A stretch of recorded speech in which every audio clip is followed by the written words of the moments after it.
Assalamualaikum warahmatullahi wabarakatuh. Kami dari kelompok 6 yang beranggotakan 1.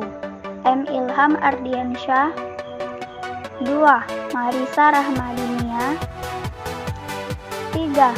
Rizka Auni Satya, 4. Fazal Maula Rusmin, 5. Febriana Irawan.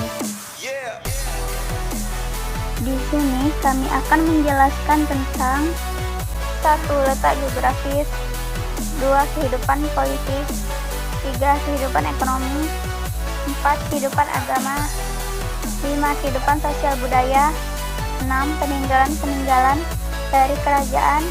1. Kerajaan Bima, 2. Kerajaan Ternate dan Tidore, 3. Kerajaan Islam di Papua atau Kerajaan Waigeo. 1. Kerajaan Bima. Letak geografis. Terletak di bagian timur Pulau Sumbawa, Nusa Tenggara Barat. Kehidupan politik Kerajaan Bima. Kerajaan Bima merupakan pusat pemerintahan atau kerajaan Islam yang menonjol di Nusa Tenggara dengan nama rajanya yang masuk Islam pertama ialah Rumah Tah Mata Bata Wada yang bergelar Sultan Bima I atau Sultan Abdul Qahir. Sejak itu pula terjalin hubungan erat antara kerajaan Bima dengan kerajaan Goa. Lebih-lebih sejak perjuangan Sultan Hasanuddin kandas akibat perjanjian Bogaya. Setelah kerajaan Bima terus-menerus melakukan perlawanan terhadap masuknya politik dan monopoli perdagangan VOC, akhirnya juga tunduk di bawah kekuasaannya.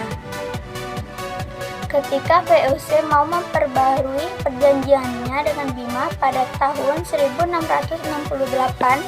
ditolak oleh Raja Bima, Sureli Ngappo.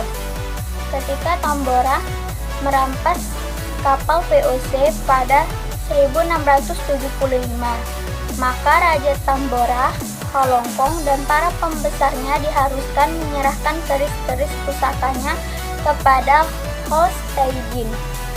Pada tahun 1661, ketika permaisuri kerajaan Dompu terbunuh, Raja Kerajaan Bima ditangkap dan diasingkan ke Makassar sampai meninggal dunia di dalam penjara.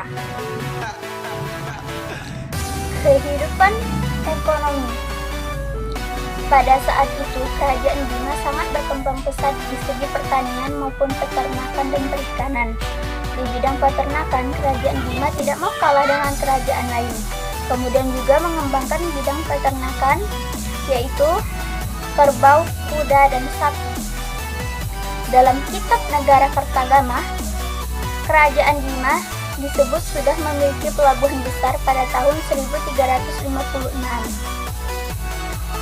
Kehidupan agama.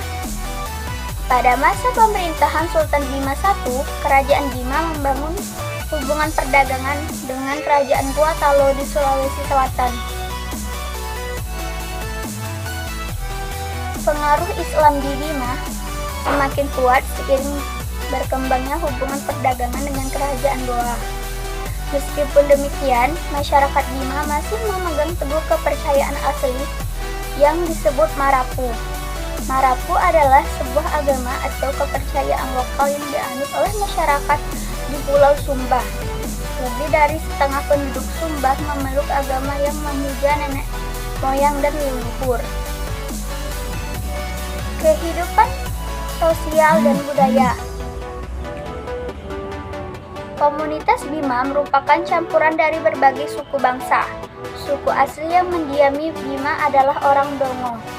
Kebanyakan dari mereka mendiami dataran tinggi. Sebelumnya, masyarakat Dongo juga banyak yang mendiami dataran rendah. Namun, karena desakan pendatang yang membawa agama dan budaya baru, mereka pindah ke dataran tinggi. Hal ini didorong oleh keinginan untuk melestarikan agama dan tradisi yang mereka warisi dari generasi ke generasi. Masyarakat Dongo yang merupakan suku asli Bima hidup dari bercocok tanam dengan sistem pertanian bergeser. Oleh karena itu, Rumah mereka juga berpindah-pindah. Peninggalan Kerajaan Bima. 1. Istana Asim Bojong. Didirikan sejak 1888 dan digunakan kembali pada 1929. 2. Istana Asibou. Bentuknya seperti rumah panggung dan dana pembangunannya berasal dari kas Kesultanan Bima dan uang pribadi Sultan Muhammad Salahuddin, raja terakhir Bima. 3. Masjid Sultan Muhammad Salahuddin. Bangunan ini sebenarnya telah didirikan sejak 1737 Masehi, masa pemerintahan Sultan Abdul Qadim. Muhammad Salahuddin memerintahkan pembangunannya kembali ketika memerintah Bima. Pada 1990, Siti Maryam, anak Muhammad Salahuddin, memperbaiki lagi masjid tersebut. 4. Masjid Al-Muwahhidin. Pada 1946, bangunan ini didirikan dengan tujuan tempat ibadah, dakwah, dan pembelajaran Islam. Sementara karena Masjid Sultan Muhammad Salahuddin kondisinya rusak. Dan yang terakhir, yang kelima, ada rimpu. Rimpu adalah kain busana wanita yang digunakan oleh perempuan Islam di Bima. 2. Kerajaan Ternate dan Tidore. Letak geografis. Kerajaan Ternate dan Tidore terletak di Kepulauan Maluku antara Sulawesi dan Irian Jaya. Kehidupan politik.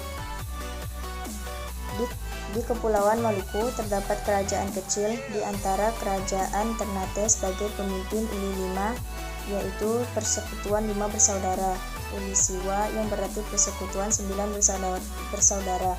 Ketika bangsa Portugis masuk, Portugis langsung memihak dan membantu Ternate. Hal ini dikarenakan Portugis mengira Ternate lebih kuat. Begitu pula bangsa Spanyol memihak Tidore. Akhirnya terjadilah peperangan antara dua bangsa kulit. Untuk menyelesaikan, Paus turun tangan dan menciptakan perjanjian Saragossa. Dalam perjanjian tersebut, bangsa Spanyol harus meninggalkan Maluku dan pindah ke Filipina, sedangkan Portugis tetap berada di Maluku. Untuk dapat memperkuat kedudukannya, Portugis mendirikan sebuah benteng yang diberi nama Benteng Santo Paulo. Namun tindakan Portugis semakin lama dibenci oleh rakyat dan para pejabat kerajaan Ternate. Oleh karena itu, Sultan Hairun secara terang-terangan menentang politik monopoli dari bangsa Portugis. Sultan Babullah atau para Sultan Hairun bangkit menentang Portugis. Tahun 1575 Masehi, Portugis dapat dikalahkan dan meninggalkan benteng. Kehidupan ekonomi. Ternate dan Tidore merupakan kerajaan yang berada di wilayah bagian timur Nusantara, dan kedua kerajaan ini merupakan penghasil rempah-rempah terbanyak di dunia. Oleh karena itu, bila menggunakan Selat Malaka sebagai jalur perdagangan Ternate dan Tidore seakan-akan seperti pangkal perdagangan yang berakhir di tempat tujuan dan siap membeli. Eropa merupakan konsumen rempah-rempah terbanyak. Cuaca yang dingin mengharuskan mereka mencari sumber rempah-rempah berada. Selain untuk tujuan mencari kebutuhan, bangsa Eropa juga ingin menguasai perdagangan karena harganya akan jauh lebih murah bila langsung dibeli di tempat asalnya. Kehidupan agama. Islamisasi di kerajaan Ternate dilakukan oleh ulama-ulama dari Jawa, Melayu, dan Arab. Kerajaan Ternate resmi memeluk Islam setelah Raja Jainal Abidin belajar Islam oleh Sunan Giri pada tahun 1486 Masehi. Kerajaan Tidore mulai memeluk Islam pada sekitar akhir abad 15 Masehi. Sultan Tidore yang pertama kali masuk Islam adalah Cirali Licit yang bergelar Sultan Jamaluddin. Sultan Jamaluddin masuk Islam berkat jasa dari seorang mubaligh bernama Syekh Mansur. Kehidupan sosial budaya. Pada 1552 Portugis tiba di Maluku dan berusaha menyebarkan agama Nasrani kepada penduduk Maluku. Usaha menyebarkan agama Nasrani mendapat sambutan positif dari rakyat Maluku. Kehidupan sosial masyarakat di kerajaan Ternate dan Tidore tetap berlangsung harmonis. Mereka menerima perbedaan agama sebagai sebuah kekayaan budaya. Kerajaan Ternate dan Tidore menciptakan beberapa bangunan unik hasil akulturasi kebudayaan. Salah satu bangunan tersebut adalah Masjid Sultan Ternate yang dibangun dekat Keraton Ternate. Masjid tersebut memiliki bentuk segi empat dengan atap berbentuk limasan yang bertingkat 7. Masjid Sultan Ternate juga terkenal unik karena memiliki aturan-aturan adat yang tegas seperti larangan mengenakan sarung, kewajiban mengenakan celana panjang, dan penutup kepala atau kopiah bagi para jemaahnya. Aturan-aturan tersebut masih berlaku dan ditaati oleh masyarakat Ternate hingga kini. Peninggalan kerajaan Ternate dan Tidore. Yang pertama, Istana Sultan Ternate. Yang kedua, benteng kerajaan Ternate yang dibangun pada tahun 1540 oleh Francisco. Yang ketiga, masjid di Ternate. Yang keempat, makam Sultan Babullah.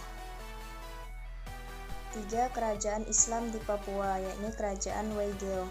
Letak geografis. Berada di Kepulauan Raja Ampat, Papua Barat yang berpusat di Waiwayai, Pulau Waigae. Kehidupan politik.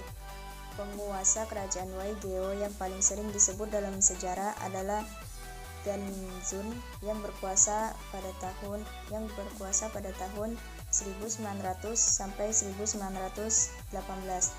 Sangat sedikit sumber yang membahas tentang politik di kerajaan ini karena kerajaan Waigeo masuk dalam wilayah kekuasaan Bacan dari Kesultanan Maluku.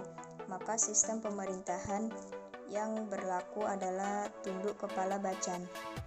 Kehidupan ekonomi. Sebagian besar mata pencaharian masyarakat di kerajaan Waigeo adalah berdagang karena tanah Papua memiliki kekayaan alam yang berupa tambang dan rempah yang sejak dulu menjadi incaran para pedagang. Kehidupan sosial budaya. Sejak zaman nenek moyang, masyarakat Papua telah terkenal sebagai masyarakat memiliki jiwa sosial yang tinggi.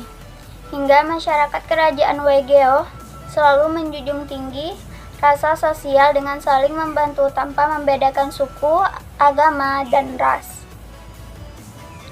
Karena kerajaan tersebut termasuk kerajaan Islam di Papua, maka masyarakatnya juga hidup dengan syariat dan hukum yang berlaku dalam agama Islam.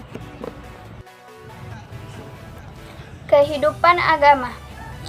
Pengaruh agama Islam terhadap masyarakat Papua, terutama kerajaan Waigeo, dapat dilihat dari penerapan ajaran agama Islam yang digunakan sebagai hukum yang berlaku di wilayah kerajaan. Perkembangan Islam di wilayah Papua membuat kehidupan sosial masyarakat memiliki warna baru yang mengisi aspek kultural mereka. Terkadang terjadi kontradiksi antara ajaran agama Islam dengan adat dan kepercayaan penduduk setempat yang membuat Islam berkembang sangat lambat. Peninggalan kerajaan Waigeo. 1.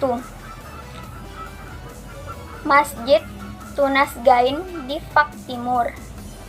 Yang kedua, Masjid Patimburak di Kampung Patimburak. Baiklah, sekian dari kami. Wassalamualaikum warahmatullahi wabarakatuh.